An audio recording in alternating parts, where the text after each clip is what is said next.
Hoy vamos a finalizar el curso que tiene este título, dictado en el marco de la maestría en informática de la Facultad de Ciencias Exactas, Físicas y Naturales de la Universidad Nacional de San Juan. Antes de comenzar, agradezco a Alejandra Otazú, la creadora de la maestría y que actualmente forma parte del comité académico, y a Sandra Oviedo, que es la actual directora de la maestría.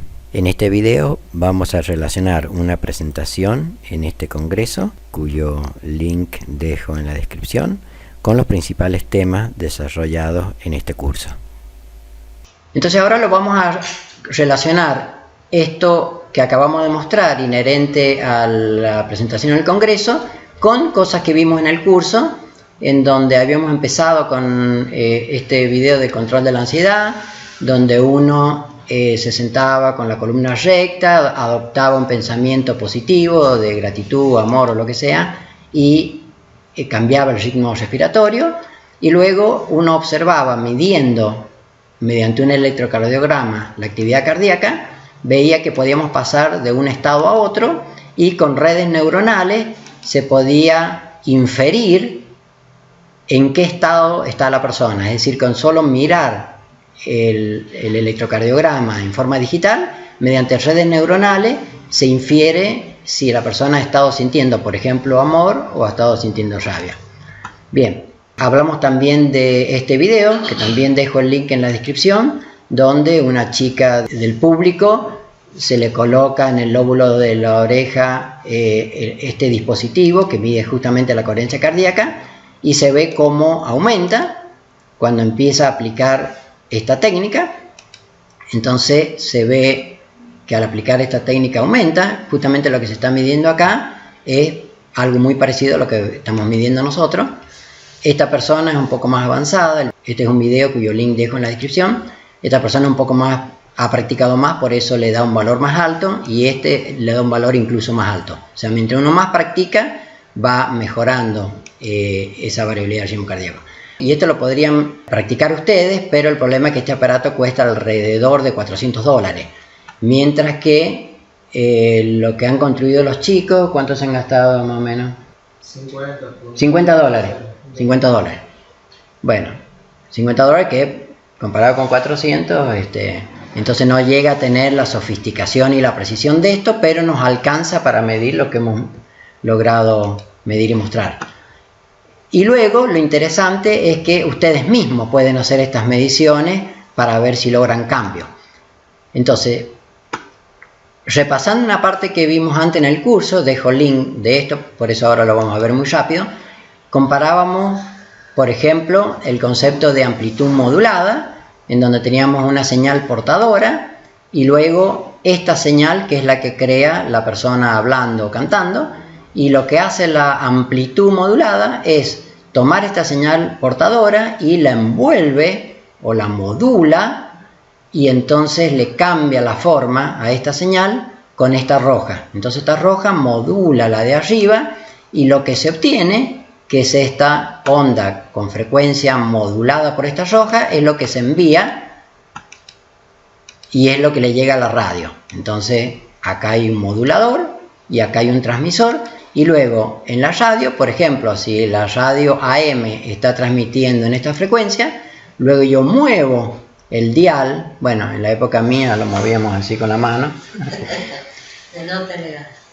Movemos el dial y ajustamos este dial a esta frecuencia, a la frecuencia portadora, y entonces al hacer esto, ¿qué es lo que hacemos? Reproducimos la canción que está saliendo del transmisor. Y la comparación entre esto y lo que se habla en el documental IAM, que ya lo han visto todos, creo, ¿no? Ustedes.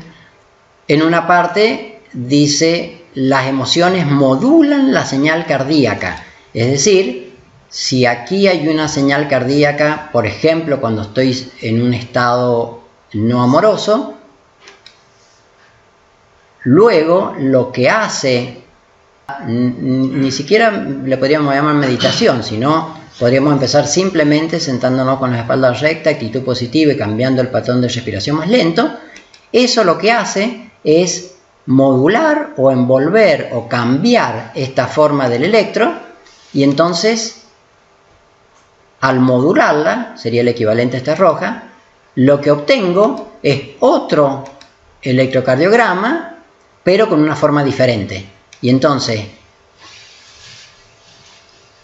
esta actitud funciona como una señal moduladora, es decir, que una emoción, por ejemplo, pensar en el amor, modula y cambia la forma de este electrocardiograma.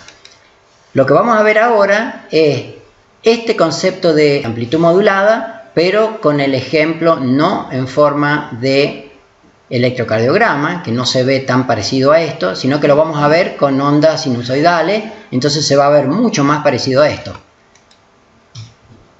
Entonces aquí está el patrón con los valores. Estos no son valores obtenidos de internet ni random, sino que son valores reales que los hemos logrado midiendo Andrés.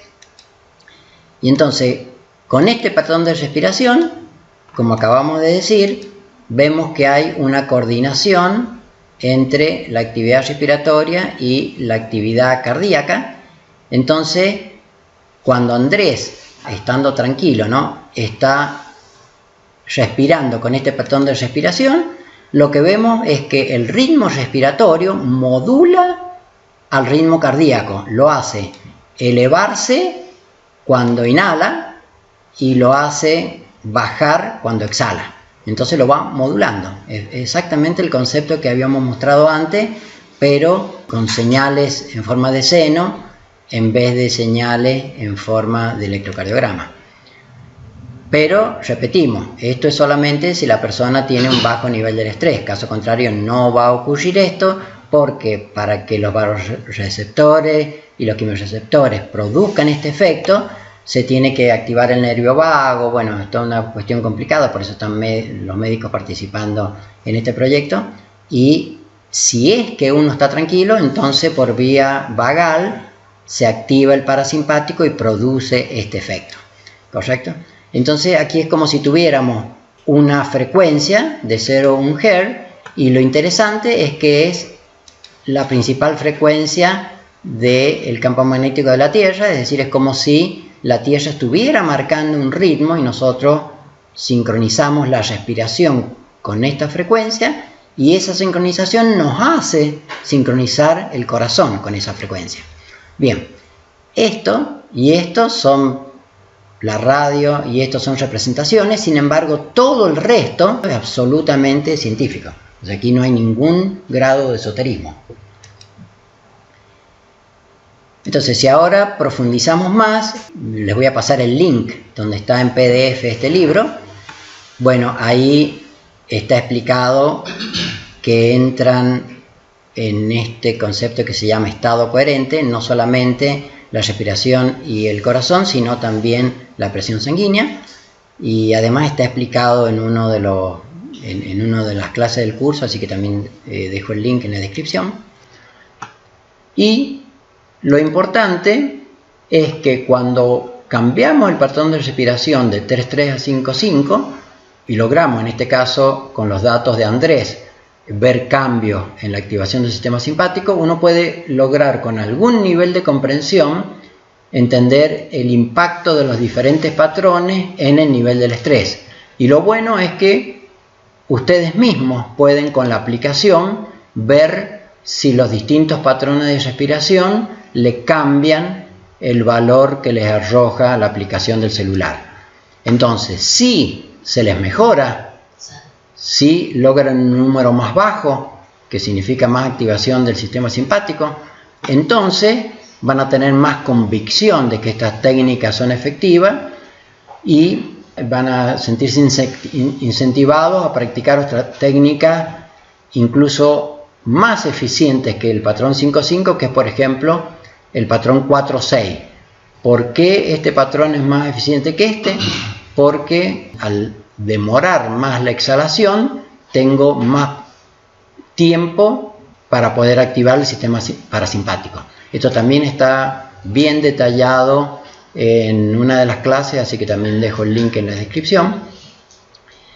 incluso hay otras técnicas, 4, 7, 8, etcétera, que tienen distintos propósitos. Si a esto le agregamos asanas, esto también está explicado en uno de los videos, dejo el link, además de adoptar una actitud positiva, que eso también incrementa el resultado. Y bueno, en este libro está explicado con muchísima profundidad la parte científica de por qué ocurren estas cosas. Y además no solamente ocurren a nivel fisiológico, sino que además se pueden medir. Luego pueden avanzar más allá y pueden sentirse incentivados a aplicar técnicas de meditación, por ejemplo, basadas en actitudes altruistas, como por ejemplo la compasión. Por ejemplo, esto que se logra con resonancia magnética funcional, que muestra el consumo hemodinámico y estadísticas muy precisas que muestran las ventajas de este tipo de meditación. Nosotros estamos intentando ser más compasivos, pero todavía no lo logramos, así que ya vamos a lograrlo y vamos a poder medir con estas técnicas de compasión. Y entonces, con todo esto, lo que podemos lograr, sobre todo con la práctica, con las mediciones que pueden hacer ustedes mismos, es más convicción sobre la efectividad de estas técnicas. Y luego, si ese aumento de convicción le agregamos una apertura mental, que ¿cómo podemos lograr esa apertura mental? Bueno, en el curso mostramos que desde la realidad que nosotros vemos asociada con la mente consciente, que es la realidad con la que nosotros nos asociamos, a subconsciente, ADN, nucleótidos, átomos, etc., termina siendo la realidad muchísimo más compleja de lo que nosotros la percibimos, y al final todo termina siendo onda y vibraciones. Y este concepto de entrelazamiento cuántico también está explicado en clases anteriores, así que dejo el link, ahora lo voy a referenciar muy rápidamente, pero la idea es que si no efectuamos medición, entonces incluso un electrón se comporta no como una partícula, sino que se comporta como una onda, creando lo que se llama un patrón de interferencia. Esto está explicado en muchísimos videos, así que dejo el link en la descripción. Y en este caso de entrelazamiento cuántico, si tenemos dos fotones que están muy distantes, uno está en Estados Unidos y otro está en Sudamérica, o uno está en África del Sur y otro están en lugares muy distintos del planeta, si es que están entrelazados, es decir, han estado muy cerca antes y después se han separado, conservan una propiedad. Por ejemplo, los dos tienen como en forma de superposición azul y rojo, y luego cuando los medimos, entonces si uno cambia a azul, entonces el otro cambia a rojo y viceversa. En este caso, si nosotros efectuamos una medición para ver por dónde pasa el electrón, si pasa por esta ranura o por esta, entonces la medición hace que este electrón deje de comportarse como onda, pasa a comportarse como partícula, y entonces eso nos permite verlo. Pero no las podemos ver como onda, sino que las vemos pasar por una ranura, pero las obligamos a comportarse como partícula y decidir. En este caso, si se hace una medición de esto, entonces en el momento que esta toma este color, en forma instantánea, ni siquiera viaja a 300.000 kilómetros por segundo, o sea, la velocidad de la luz, sino que en forma instantánea, la otra se entera del cambio que tuvo esta. Se puede hacer no solamente con fotones, sino que también se puede hacer con electrones. Entonces ahí los electrones tienen una especie de rotación que se llama spin. Entonces si se detecta que un electrón está girando en un sentido y medimos el otro, aunque esté en el otro lado del mundo, va a estar girando para el otro lado, ¿no? Una manera simplificada de explicarlo, es más complejo que eso. Bien, después vimos en el curso este concepto de presentimiento, premonición, que significa un sentimiento acerca de eventos que ocurren en el futuro. Entonces la persona se la expone a una foto que muestra algo con calma, y luego otra foto con una víbora o algo que genere un cambio emocional, y no solamente observamos a partir de este punto, que es donde aparece en la foto, observamos cambios en la conductividad de la piel, sino que antes de que la persona vea estas imágenes, ya el cuerpo detecta un cambio antes de que aparezca la imagen. Esto es realmente loco de entender. Les voy a dejar el link donde se muestra. Y bueno, este P, ¿se acuerdan que estaba asociado con medidas estadísticas? Si el P es menor que 0.05, entonces este resultado es estadísticamente significativo, o sea, no ocurrió por casualidad, sino que hay una causalidad. Esto realmente es muy loco. Quiere decir que nosotros percibimos la diferencia entre una montaña, digamos, y una víbora, y la piel nuestra también lo percibe, pero sin embargo, antes de que aparezca, nosotros no lo percibimos, pero nuestra piel sí lo percibe. Dejo el link donde está explicado esto. Y luego, el concepto de teoría del caos, donde mostramos que, por ejemplo, los tiempos que transcurren entre una gota y otra cuando estamos abriendo el surtidor, en un momento se vuelve caótico. Sin embargo, también lo vimos en el curso, dejo el link del video, detrás o subyacente a este aparente caos hay un orden oculto, y este orden oculto está muy precisamente descrito matemáticamente por ecuaciones diferenciales. En el curso hay varias referencias, hay varias explicaciones de qué forma tienen las ecuaciones diferenciales. Entonces, detrás de lo que vemos permanentemente con nuestra percepción como caótico, tiene inherente un orden oculto. Por eso hay autores que en vez de llamarle teoría del caos, le llaman teoría del orden oculto detrás del aparente caos. O sea que la naturaleza está llena de orden oculto, aunque nosotros percibamos las cosas en forma muy caótica. Entonces, si logramos más convicción de la efectividad de estas técnicas y logramos más apertura mental en virtud de todo esto que hemos visto, que la realidad es muchísimo más compleja, más rica y más ordenada de lo que nosotros la percibimos, entonces con esto podemos lograr mayor nivel de aceptación. ¿Mayor nivel de aceptación de qué? De la discrepancia que hay entre lo que nosotros percibimos con nuestra realidad virtual, lo que generan nuestras neuronas, que es una realidad virtual asociada o identificada con la limitadísima mente consciente, que es con la cual nos identificamos.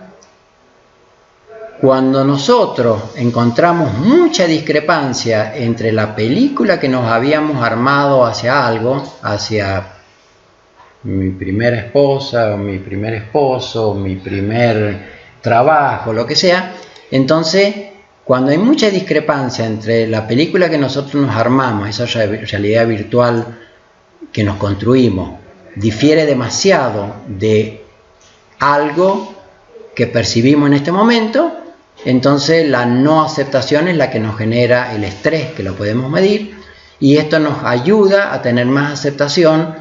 Y acá estamos hablando no solamente de la diferencia que hay entre lo que yo imaginaba y lo que percibí, sino que lo que percibo es tremendamente diferente a lo real, que está asociado con esta realidad muchísimo más compleja de la que nosotros percibimos con esta limitadísima mente consciente. Entonces, esto que está aquí nos permite progresar en este intento de ir reduciendo el estrés, y si a eso le agregamos más estudio, más estadística y más práctica sobre todo, entonces con el tiempo podemos incluso progresar más. Entonces hacemos un descansito y pasamos a preguntas. En el mejor de los casos que logre responder, no les voy a responder esta realidad porque no la conozco. Lo que voy a hacer es, en el caso de que sea satisfactoria la respuesta, voy a citar a alguien que sabe más que yo, y ni siquiera se los voy a explicar, sino que voy a explicarles lo que yo interpreto de lo que dijo esa persona. Así que hay todos niveles de... Bien, hacemos un descansito entonces.